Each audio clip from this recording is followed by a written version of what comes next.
Hey guys, Chris here, and we're back at Queensland Raceway, our test track, and today is pretty exciting because we've got the Toyota Yaris GR. Now, I've heard a lot of good things about this, and probably the coolest thing is that it brings me back to when I started rallying and they had homologation specials with the Subarus and the Evo Mitsubishis, and now 30 years later nearly, Toyota are doing the same thing again, which is really, really cool and really exciting. Now, it's a 3-cylinder, 1.6 litre turbo, 200 kilowatts and 370 newton meters of torque, and one of the most powerful 3-cylinder engines in the world. 6-speed manual transmission and all-wheel drive, which is pretty important in a rally car. And that's got a clutch pack in the center rather than a differential, and that distributes torque front and rear. You can go from 60 front, 40 rear, all the way to 30 front, 70 rear, or in track mode 50-50, giving you lots of options. So I'm really excited to test that out and basically just see how quick this is on track. Now, I've read a lot of good reviews, haven't seen any lap times yet, so it's going to be interesting to see where it fits in.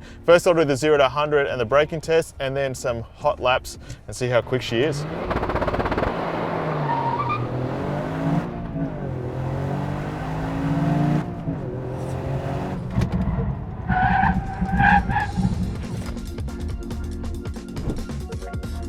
All right, so initial impressions. I don't mind the seating position. You do feel high. It's almost a little bit like a mini SUV, but angle's not bad. It's actually quite a soft seat, very cushiony, which is a little bit strange. It's comfortable, but probably in a track car, you want a slightly firmer seat because you do move around a little bit in the cushioning. Steering wheel, for me, is good size. Dash layout's pretty standard, nothing exciting there. I would have liked something maybe a little bit more special, like a center dial and a big rev number, shift light and all that. That would have been quite cool.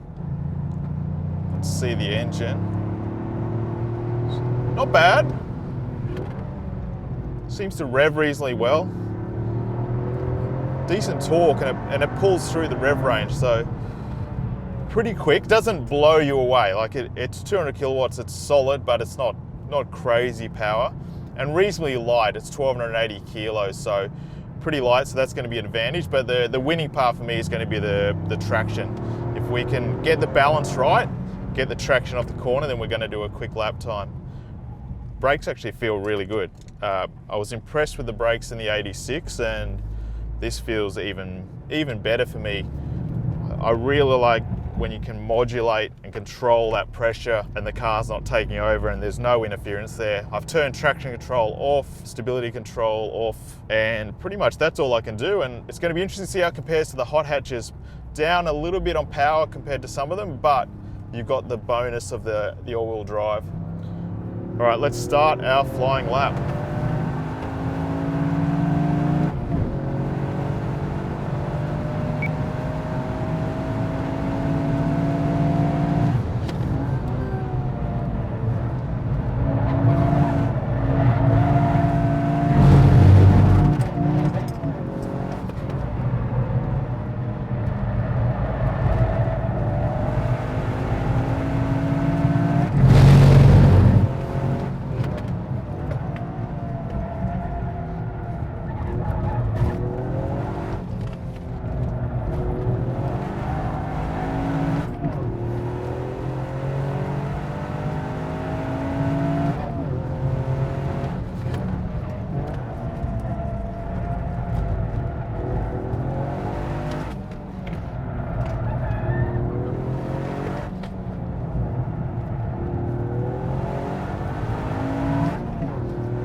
So there you go, guys, the Yaris GR. Now, time-wise, it's actually a pretty good time when you look at it for the segment that it's in. It did a 1015, so 61.5, right in the middle of the Golf GTI TCR and the Golf R, actually faster than the Golf R by 0.2. So pretty impressive from a little 3-cylinder Yaris. That's pretty cool. I am impressed with this car. There's so many good little bits about it. The suspension, which I didn't talk about in the beginning, the initial feeling is excellent, similar to the brake pedal, just rolls over a little bit, nice and soft, but still with support. So for an everyday car, throwing around, having fun, like ideal setup, doesn't feel harsh. and just absorbs all the bumps. And I think on a back road, this car could be so much fun. The gearbox I did struggle a bit with. I had a few missed shifts and I noticed it got worse the more laps I did. So just with the heat, just sometimes felt like I didn't quite fully engage the gear and I couldn't quite trust it. So that hurt me a little bit. Interesting thing is the best lap I did was the first lap. My first flying lap in this car was the quickest lap, and after then I went slower and slower and slower. Now I think there's two main reasons for that. First, the tyres.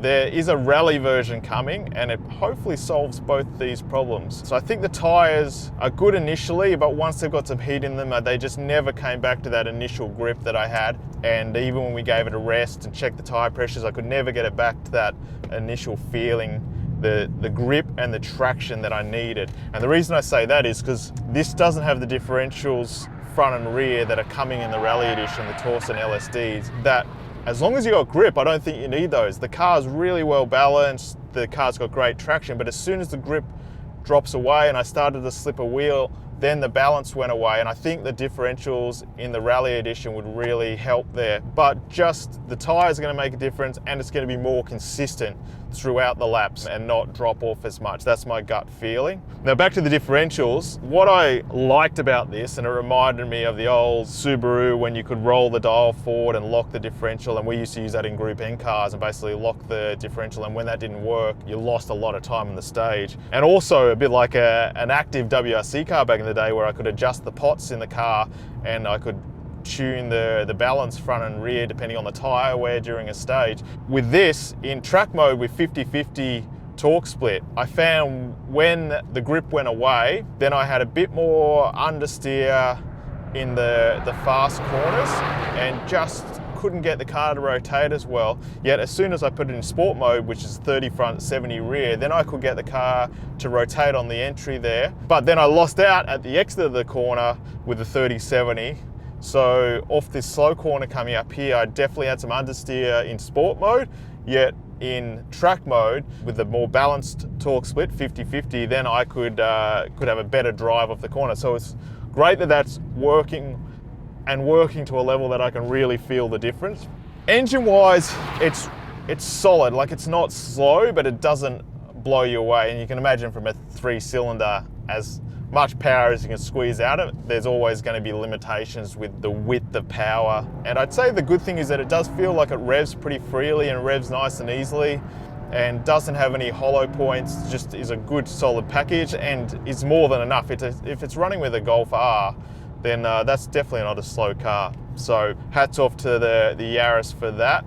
Steering feedback I thought was quite good as well. Reminds me a lot of the things of the feeling of an 86, just in a completely different package. And anyone getting one of these is not going to be disappointed. I think it's a real little rocket ship, great fun, handles well, you're not afraid at living at the edge, and you can just enjoy this car in so many different driving situations, whether it's a huge track like QR here or on a tiny little back road. I think this car can be great fun in many situations, and that's what we want out here. Hope you guys enjoyed the video. If you did, hit the like button and don't forget to subscribe. Lots of great content coming in 2021, so look forward to that, and let us know what you'd like to see on the track as well. We'll catch you guys again soon.